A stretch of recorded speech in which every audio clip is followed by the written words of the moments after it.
What is going on, everybody? It is Jamie and welcome to the channel Thrift on Fire. This week we're going to be doing another sort of talking video about what's going on in my reselling business, sort of some updates. I'm also going to be finally announcing a giveaway for that t-shirt, the t-shirt from when I went full-time. So that giveaway video finally will be announced today, and then we'll be talking sort of about the state of my reselling business in general.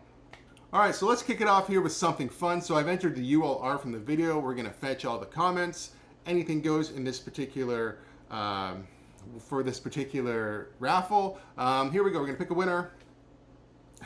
The shabby vintage bell. That's really awesome. So just contact me on Instagram. Congratulations again, and we'll make sure you get the right shirt and the right size. Whatever you need, we'll hook you up with that. Once again, congratulations. So that was awesome, and I hope to be doing more giveaways here in the future. But for now, let's get into some goals. So last month, the big goal for last month was to list 10 items a day on eBay and cross-list to the appropriate platforms, and I've done that. We're almost at the end of the month here, and after the end of the month, like I promised before, I am going to give a breakdown video of how much money that I made this month. I'm going to show you the gross numbers, and then I'm going to show you the actual my net income from it. You know, probably minus income tax and all that kind of stuff. It'll just be the money that actually gets deposited to my account to give you guys sort of an idea of, you know, how much money's coming in from these platforms. Once again, it's eBay, Poshmark Canada, Poshmark US, Etsy, and a little bit on Vinted. I think it was a pretty good month overall, but I guess we'll see when the numbers are released. So what do I want to change for next month? So I actually want to list less so I can do more. Now, what do I mean by that? So I'm going to list only 5 items a day, which I had been doing for the longest time, but I'm going to put stipulations in. And the biggest stipulation is I have to hit at least $200 in potential profit for the 5 items, and if I don't do that, then I can add more items until I hit the $200 mark. So, but you know, if I was going to list, say, 2 TVs and I'm already over $200, I still need 5 items a day no matter what. The reason 5 for me really works well, I think, is because I'm probably going to have 1 to 2 electronic items and 3 either clothing or shoe items. So that means, you know, almost everything gets listed on eBay. Poshmark gets shoes and clothing and the occasional toy, and Vinted is pretty much getting vintage electronics and toys. So, not Vinted, sorry, I meant Etsy is getting vintage electronics and toys, and Vinted gets clothing, basically.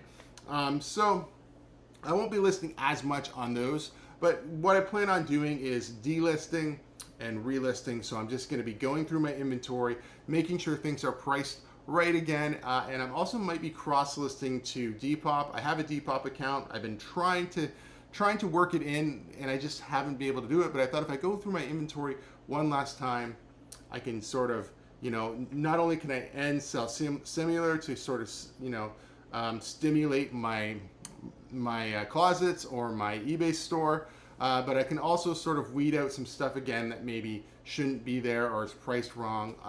This time I'm going to be a lot more serious about what stays and what goes.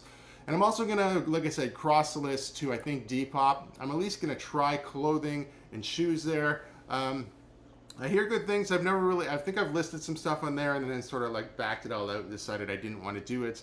Now the reason Depop is kind of interesting to me, and I'll show you when we do the breakdown video. Vinted is pretty good, but not great, but takes a good amount of time. I feel like if I phased Vinted out and replaced it with Depop, I think I would have more sales on Depop.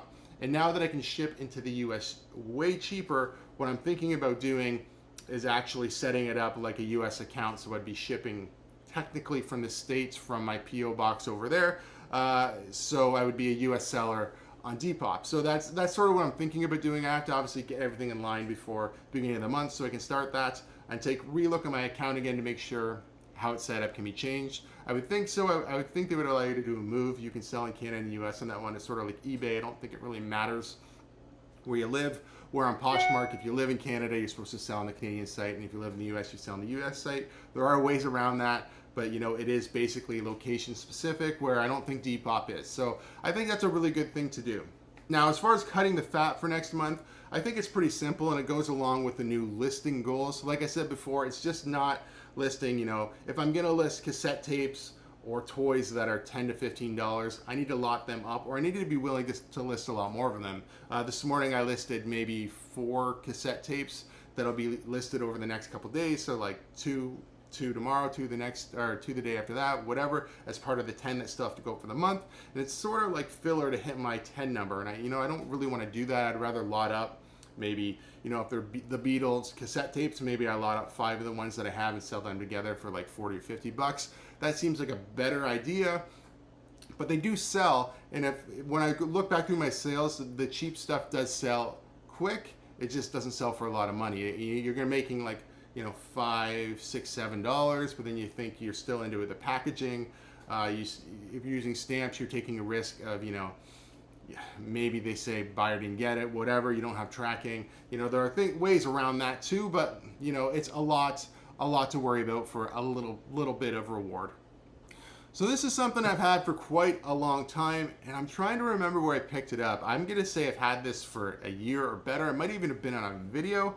If I was gonna guess, I feel like I got this at in Woodstock at Goodwill for maybe $5 bucks, maybe $10. I don't even know. I looked it up because my mother has the same one in a different color, and I've looked at it a million times, and I always tell her how much it's worth, and she's like, oh, well, it came from wherever, and it's just displayed. I don't think hers actually works. I think we tested it out and it didn't. So this one, I was just waiting for the right buyer. I had some super lowball offers on eBay and wound up selling on Etsy for $110. See if I get some photos to come up here.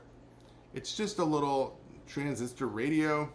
It turns on. I don't know how many channels you're supposed to get, but you can pick up a few things on it. Kind of interesting. I did list it as is. As you can see, there's a lot of components there crammed in the back. It does turn on and you can get a channel, but I don't know how it's supposed to function, so I just sold it as is, and I still fetched $110 for it. So if you do see these little radios out in the wild, you should definitely consider picking them up, or at least looking up what they might be worth. Now these are a pair of American Eagle 90s boyfriend jeans. They're not from the 90s. That's sort of the model is 90s because they're supposed to look like 90s ripped jeans. Now last time on the channel here, the last video I posted on the channel was my talk with Reselling with John, and I talked to him about buying things that had been super cheap. Like these, I probably spent $1.50, $2. It's by the pound. Jeans are a little bit more heavy than t-shirts and stuff, so let's just say $2. So turning $2 into $30, definitely worth it. Most jeans I sell are more like $22, $18, $22, $25. So this is a little more money, and they're for some ripped up jeans that I picked up at the bin. So for me, this is definitely worth it. This is just a Poshmark sale, and I pick this stuff up all the time. So I do have one more what's sold item that I'm going to share with you before the end of the video. I just want to kind of give you a little bit of a personal update. So one thing I've been really into since I've been full-time reseller is I've been trying to get into fitness. So I've been waking up every morning at way too early, like 5:30 in the morning, 6:30 in the morning, and I go for a 25 to 30 minute bike ride. When I left work, one of the things I did was bought myself a Trek Marlin 6, which if you know anything about bicycles, it's a pretty decent bicycle. It's about $1,000. So I invested the money in that instead of a gym membership or anything like that, because I figured, hey, a gym membership, if I didn't go, I figured you just lose your money. Investing in a nice bike like this, I see bikes like this from a couple years ago that are still selling for $800 or $900. So if I don't use it, I can sell it. So that was sort of the idea there. But I've been trying to get out. My goal was 3 to 4 times a week. I've been going. I don't go Mondays because I go drop off my shipments in London early in the morning and go to the Goodwill bins, and that is a sourcing day. It's a really big day for me. And then Saturdays, right now, I'm doing yard sales, so I'm out of the house early, so I don't ride my bike that day at all. But other than that, I've been doing it every single day, and I'm just mentioning it more for myself, just as a reminder to keep doing it, because it is something that is making me feel better. Haven't really changed my eating habits a ton, but it's making me feel better overall. So just something I wanted to throw out there. And if you guys have personal goals, whether in reselling or fitness or just a personal goal for yourself, whether it's finance, it doesn't matter, leave it down in the comments and we can all chat about it. So this next one here, this is a really good one. This was a Toshiba. I think I paid something like $20 to $30 from this. I was on my way home from the Goodwill bins, picked up some pretty good stuff Monday morning, so I dropped off my mail. I come into this little thrift store in Elmer, and they had this TV, I think for $20 or $40, somewhere in there. And I've sold this TV now 3 times, this exact same model. This is a really good one, and it sells fast every time you find it. I also picked up there, I think, a JVC cassette recorder, or no, a cassette player. Same thing, $8, and it's already sold. They both sold really quick this month, so that was awesome. But this was turning, let's just call it $40. I don't remember if it was 20 or 40, but I paid up a little bit for it. And yeah, sold for $185 plus shipping. And you see, I charged $20 for shipping there. It went FedEx Ground. I think it cost me $28 to ship this. It's kind of a pain to package something this big. So the 13-inch TVs tend to be more square, and this one is a little bit more long. Show you a picture. Maybe this should be the side. That doesn't really show it very well if I have a picture. So kind of, well, it's just the back. But you can kind of see it's longer, not just square. Thought I had a picture of the top of it, but regardless, it doesn't matter. It doesn't just fit in a box, so you have to get a little bit oversized box. So you can't get everything so snug. So I bubble wrap the TV like I mentioned before in other videos about shipping TVs. I put pooled noodles down to the side to protect the sides.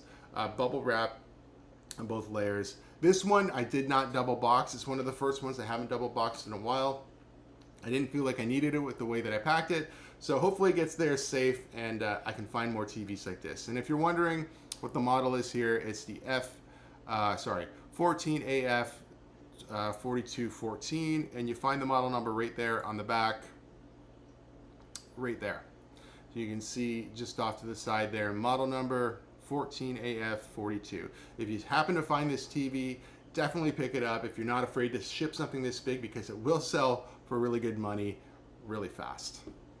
The last thing I want to touch base on is what is coming up on the channel. So we've been doing a series where we talk to resellers from different provinces. I have 2 more people lined up. I think Thursday I'm going to be doing an interview with somebody. I don't want to name drop yet, just in case for some reason it doesn't work out. And then after that, I have somebody else lined up. We have somebody from Ontario, and then somebody from, I think, Saskatchewan. So those 2 should be really great, really fun to talk to. And we're going to ask basically the same questions in the same type of format. So people seem to enjoy that. So I'm going to continue that with the channel. Hopefully we can hit all the provinces around Canada. And if you know reseller, whether they're a YouTube reseller like myself or just a really good reseller in another province, please either DM me on Instagram their name so I can look them up, check them out, contact them, or even leave their name down below, and maybe they'll check out this video or another video and they'll contact me. But regardless, I am looking for resellers from different provinces so that we can have sort of like an open conversation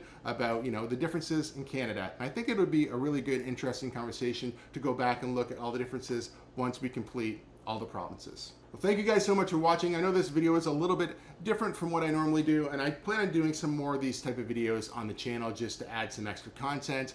This past weekend, I was skunked at yard sales. So it was raining all weekend. I did go out and find one. I found one VCR in somebody's garage. It was still raining, but they had their stuff in their garage, and they were still out there doing it. I did film it, but I didn't really know what to do with one clip. So yeah, hopefully this weekend is a little bit better. It is Canada Day this upcoming weekend, and I have tickets to the Jays game, of course. Of course I'm going to the Canada Day game, and maybe get out in the morning yard sailing first. It really depends on what my wife wants to do. If we get to Toronto early, probably not going to do yard sailing.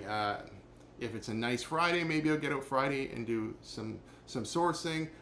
If not, we will have some content coming up really soon because we're going to be doing the interview Thursday, so I should have that edited probably up by the weekend or beginning of next week. So if you guys like videos like this, please give it a thumbs up. If you're not subscribed to the channel, please consider subscribing for more content. Until next time, take care, stay safe, we'll see you soon. Bye-bye.